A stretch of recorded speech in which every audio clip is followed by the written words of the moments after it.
शेतात पेरणीसाठी गेलेल्या कुटुंबियांच्या घरात शिरून तिजोरीतील सुमारे 1.5 लाख रुपये किमतीचे दागिने चोरीला गेले होते। ही घटना 4 जून रोजी घडली होती।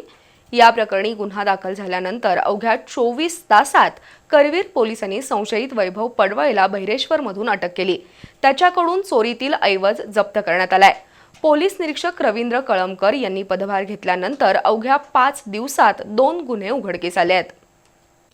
करवीर तालुक्यातील माळवाडी बहिरेश्वर इथं राहणाऱ्या काशीद कुटुंबियांची गावालगत शेती आहे। या कुटुंबातील संभाजी काशीद आणि वैभव पडवळे हे दोघं मित्र आहेत।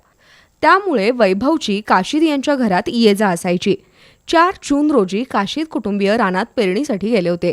त्यावेळी घरातील तिजोरीतील 1.5 लाख रुपये किमतीचे सोन्या चांदीचे दागिने चोरीला गेले होते।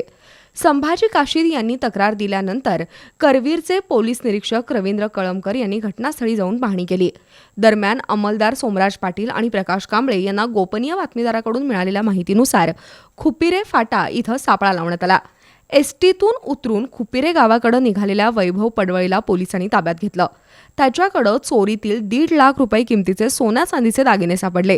पोलीस अंमलदार रणजित पाटील, सुभाष सरवडेकर, सुजय दावणे, विजय तळसकर, सोमराज पाटील, प्रकाश कांबळे, अमोल चव्हाण, विजय पाटील, योगेश शिंदे, श्रीधर जाधव यांनी ही कारवाई केली।